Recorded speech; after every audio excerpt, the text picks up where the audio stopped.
Price Lord. தேவ மக்களே, இந்த காலவெளியில் உங்களை சந்திப்பதில் மிகுந்த சந்தோஷம். நாம் கர்த்தரை ஆராதிப்போம். இந்த கர்த்தர் நம்மளை தாயை போல தந்தை போல நம்மளை தேற்றுகிறார். சோர்ந்து போயிருக்கலாம், கலங்கி போயிருக்கலாம், பதறி போயிருக்கலாம். இந்த தேவன் நம்மளை எடுத்து நிறுத்துவார். இந்த நல்ல தெய்வம் இந்த காலவெளியில நமக்கு உதவி செய்வதற்கு வந்திருக்கிறார். Oh, thank you, Jesus. மனதார சொல்றீங்க, எனக்கு உங்க கருத்துல இருந்து ஆறுதல் வேணும், பலன் வேணும். I need you, Lord.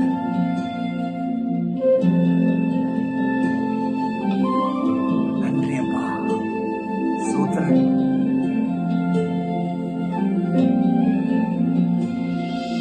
தாய் போல தேற்றி, தந்தை போல ஆற்றி, தோள் மீது சுமந்திடும் என் ஏசையா.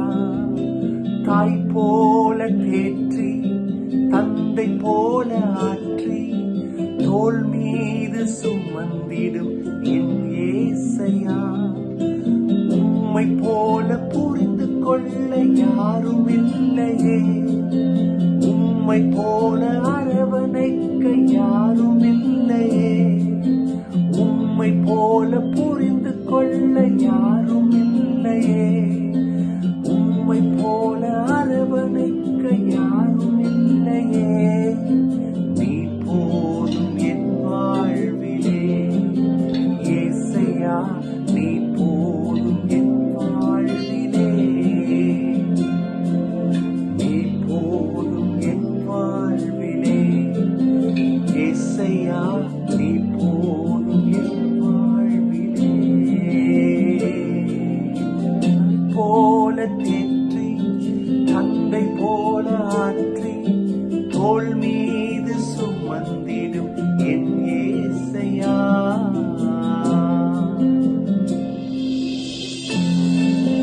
காலைகளில சோர்ந்து போய் மனக்கலக்கத்துல பலவீனத்துல நீங்க இருக்கலாம். கண்ணை திறந்தா மலை போன்ற பிரச்சனைகள் உங்க முன்பதாக இருக்கிறதாக இருக்கலாம். சோர்வுகள், அவமானங்கள், இந்த காரியங்கள் ஜெயமா மாறுமா? ஆனா கர்த்தர் மாறாதவர். அவரை நம்பி வரும் பொழுது இந்த மலை போல துன்பம் எல்லாம் அது பனி போல உருக செய்வார். கண்மணி போல காப்பவர். அவருடைய உள்ளங்கரத்துல நம்மளை பொறிந்து வைத்திருக்கிறார். அவர் நம்மளை நடத்துவார். இயேசுவே, தெய்வமே, உமது பிள்ளைகளாகி எங்களை நடத்தும். யாரெல்லாம் நம்பி உமது சமூகத்துல வந்து இயேசுவே எனக்கு நீர் வேண்டும் என்று சொல்லி அவங்க இருதயத்தை அர்ப்பணிக்கும் பொழுது கர்த்தர் அவர்களை எடுத்து நடத்துவீராக, சகாயம் பண்ணுவீராக. கிருபை செய்யுங்கப்பா.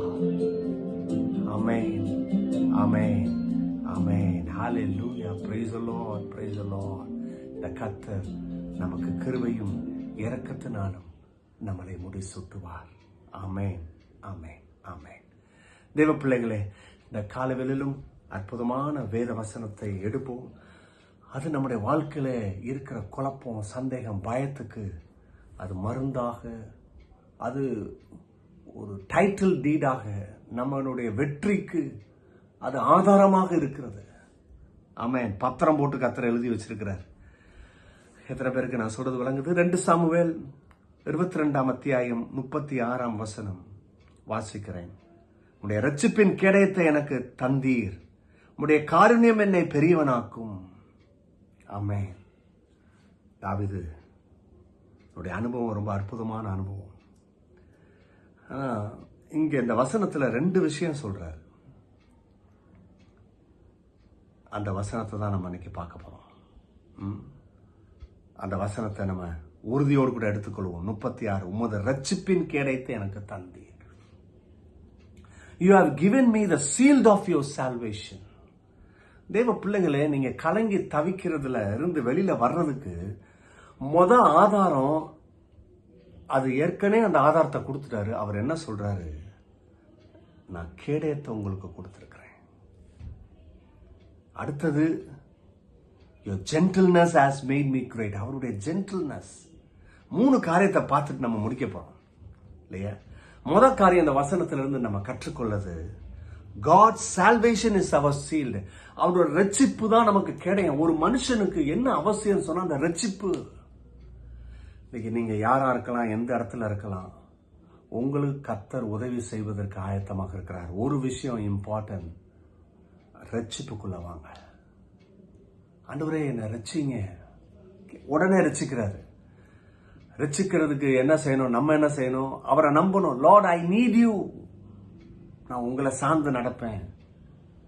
நீங்க சொன்ன மாத்திரத்துல நம்முடைய பாவங்கள், அக்கிரமங்களை மன்னிக்கிறாரு, நோய்களை குணமாக்குறாரு. உண்மையிலே அவருடைய ரட்சிப்பு நம்ம கிட்ட வந்தோன்னு, அந்த ரட்சிப்பு எப்படி இருக்குன்னா, நிறைய பேர் ரட்சிப்புனா என்ன நினைச்சிட்டு இருக்கிறோம்னா, பாவ சாபத்திலிருந்து விடுதலை, எனக்கு மன்னிப்பை கொடுத்துட்டாரு இல்லையா? அது மாத்திரம் இல்லைங்க, அந்த ரட்சிப்பு இப்ப என்னவாயிருதுன்னா சீல்ட் ஆயிருது. ஒரு சீல்ட ஒரு போர் வீரன் பிடிக்கும் பொழுது அவனை எந்த ஆபத்தும் அம்புகளும் வந்து அவனை தாக்காதபடி அந்த ஷீல்டு அவனை பாதுகாக்குது. அப்ப பாருங்க, ரட்சிப்புக்குள்ள ஒரு மனுஷன் வரும் பொழுது இந்த அநியாயம், அக்கிரமம், நமக்கு வர வேண்டிய நன்மை தட்டி போகுது பாருங்க. இந்த ஷீல்ட கர்த்தர் கொடுக்கிறாரு, இந்த ரட்சிப்பின் ஷீல்டு. அதை நம்மளை பாதுகாக்குது. You have given me the shield of your salvation. God protect those who trust in him. யாரெல்லாம் அவங்கள ட்ரஸ்ட் பண்றாங்களோ கர்த்தர் அவங்கள பாதுகாக்கிறாரு.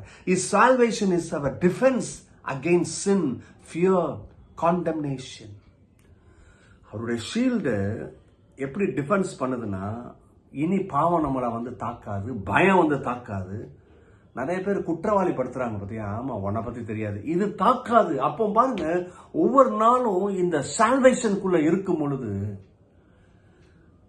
நம்ம குற்றவாளியாக இருக்க முடியாது, குற்ற உணர்வோடு கூட இருக்க முடியாது. எந்த உணர்வு இருக்குன்னா, நான் கடவுளுடைய பிள்ளை, எனக்கு ஜெயம் உண்டு, சுகம் உண்டு, இதை தான் அக்னாலேஜ் பண்ணுவோம். ஸோ காரியம், God salvation is our shield. இன்னைக்கு ரட்சிப்புக்குள்ள வாங்க. இந்த ரட்சிப்பை எடுத்துட்டீங்கன்னா உங்களுக்கு ஷீல்டா இருக்கு. ரெண்டாவது, God's gentleness transform our lives. அதுதான் இந்த பகுதியில் இந்த பக்தன் சொல்றாரு, your gentleness has made me great. அதுதான் காருண்யம் என்று சொல்லி பார்க்கிறோம். அல்லது அதை சொல்லலாம், இப்படி சொல்லலாம், கிரேஸ்ன்னு சொல்லலாம், மர்சின்னு சொல்லலாம். கடவுளுடைய அந்த ஜென்டில்னஸ், அந்த ஜென்டில் ஸ்பிரிட் பாருங்க, ஒரு மனுஷனே மாத்துது. தாவீது சொல்லலாம், நான் சில விஷயத்த நான் அப்படி பண்ணனாக்கும், பிராக்டிஸ் பண்ணனாக்கும், அதுல ஸ்ட்ரென்த் டெவலப் ஆனது, இதெல்லாம் அவன் சொல்லல. ஏன்னா அவனுக்கு தெரியும், இதுக்கெல்லாம் மேல ஒண்ணு இருக்கு, ஒரு பேஸ்மெண்ட். அதுதான் இவனுக்கு பாதுகாப்பு, அதுதான் இவனை உயர்த்தி வைத்தது, அதுதான் இவனுக்கு மேன்மை. That is the God's gentleness. இன்னைக்கு உங்க வாழ்க்கை டிரான்ஸ்ஃபார்ம் ஆகணும்னா, கடவுளுக்கு மகிமையா பயன்படணும்னு சொன்னா, இந்த காட்ஸ் ஜென்டில்னஸ் உங்களுக்கு வேணும். அப்ப நீங்க அவரை நம்பணும். தாவீது கர்த்தரை நம்பினா, அதனாலதான் அந்த ஜென்டில்னஸ் அவருக்குள்ள வருது. அந்த மர்சி, அந்த கிரேஸ் அது உள்ள வந்து அவனை என்ன பண்ணுது? He restored the broken, the strengthens the weak. என்ன பண்றாரு? உடைஞ்சு போனவங்களை புதுப்பிக்கிறாரு, வீக்கா இருக்கிறவங்களை ஸ்ட்ரென்தன் பண்றாரு, and raise the humble. கீழே இருக்கிறவனை தூக்குறாரு. நீ கீழே இருக்கலாம், பல வருஷம் ஒரே நிலைமையில இருக்கலாம், அது மேட்டர் இல்ல. காடோட ஜென்டில்னஸ் முத நம்பு. அது உள்ள வர்றதுக்கு வாஞ்ச பண்ணு, நீ உயர்த்தப்படுவ. மூன்றாவது, கடைசியா, true greatness comes through humility. நல்லா கவனிங்க, ஒரு மேன்மை உனக்கு வேணும்னு சொன்னா உன்கிட்ட அந்த தாழ்மை, அந்த humble. Those who humble themselves before God are lifted by him. நீ கர்த்தர்கிட்ட உன்னை தாழ்த்தும் பொழுதுதான் கர்த்தர்கிட்ட தாழ்த்துறதுன்னு நிறைய பேர் என்ன நினைச்சிட்டாங்கன்னா, ஏசுப்பா உங்க பிள்ளை வந்திருக்கிறேன், எனக்கு கிருபை செய்யுங்க. அது ரொம்ப நல்ல ஜெபம், நல்ல அந்த ஆட்டிடியூடு தான் உங்க குடும்ப ஜீவிதத்தில் இருக்கணும் இல்லையா? பெருமை. உங்க வேலை ஸ்தலத்திலையும் பாருங்க, ஆண்டவரே உங்க பிள்ளை, நான் அந்த இடத்துல வேலை செய்யறேன். உங்க அதிகாரிகளுக்கு கீழே இல்ல, உங்களுக்கு கீழே சில பேர் கீழே இருக்கலாம், அவங்க கிட்ட. அப்ப பாருங்க, இந்த அங்கேயும் நீங்க தாழ்மையா நடக்கும், அங்க கர்த்தர் இருக்கிறாருன்றத பாருங்க. நிறைய நேரத்துல நம்ம வேலை ஸ்தலத்துக்கு போனா நான் கர்த்தரை பார்க்க மாட்டோம், நம்ம பதவியை தான் பார்க்கிறோம். அதனாலதான் பாருங்க, அந்த ஜென்டில்னஸ் இல்ல, அந்த ஹம்பிள் இல்ல. அவங்கள எப்படி திருத்துறது, அவங்கள எப்படி வழிக்குள்ள கொண்டு வர்றது, அவங்கள எப்படி நேசிக்கிறது, அவங்கள எப்படி கடவுளுடைய அன்பு அவங்களுக்கு காமிக்கிறது உங்க பிசினஸ்ல. அப்ப கவனிங்க, இந்த ஹம்பிள், நீங்க கடவுள்கிட்ட ஹம்பிள் ஆயிட்டீங்கன்னா உன் குடும்ப ஜீவியத்துல நீ ஹம்பிளா இருப்ப. ஹலோ, இன்னைக்கு நிறைய பேர் எல்லா வீட்லயும் எல்லாரும் சம்பாதிக்க ஆரம்பிச்சிட்டோம், both men and women. But you know that God வந்து கணவனை தான் அங்க தலையா வைக்கிறாரு. நீங்க ஒருவேளை கணவனை காட்டிலும் ஜாஸ்தி சம்பளம் வாங்கலாம், ஆனா நல்லா கவனிங்க, இந்த ஹம்பிள்னஸ் இல்லைன்னா குடும்பத்துக்குள்ள நீங்க ஆசீர்வாதத்தை பார்க்க முடியாது. அந்த ஹம்பிள்னஸ் வேணும். அந்த ஹம்பிள்னஸ் எதுக்குன்னா, நீ கடவுளை கனப்படுத்துறதுக்கு அதுதான் அடையாளம். நீ கடவுளை நம்புறதுக்கு அதுதான் அடையாளம். நீ கடவுள் என் குடும்பத்தை எனக்கு இந்த கணவனை கொடுத்துருக்காரு, இந்த குடும்பத்தை கொடுத்துருக்காருன்னு நீ நம்புறதுக்கு, நீ விசுவாசிக்கிறதுக்கு அதான் அடையாளம். இப்படி சொல்லலாம் பாருங்க, நீ கர்த்தருக்கு கீழ்ப்படுகிறதுக்கு அடையாளமே அதுதான். அடிமை கிடையாது. நிறைய பேர் இன்னும் கொஞ்சம் எக்ஸ்ட்ரீமா போயிடுறாங்க. அடிமை இல்லை, அடிமைனா கிடையாது. உங்க சரீரம் அவங்க, உங்க சரீரத்துல பாதிங்க அவங்க. அப்ப நீங்க எப்படி நேசிக்கணும், அவங்க எப்படி உங்களை மதிக்கணும் கவனிங்க. So true greatness come through humility. தாழ்மையில தான். நீங்க தாழ்மையா இருந்து பாருங்க, ஆசீர்வதிக்கப்படுங்க. தாவீது தாழ்மையா இருந்ததுனால தான் கர்த்தர் உயர்த்தினார்.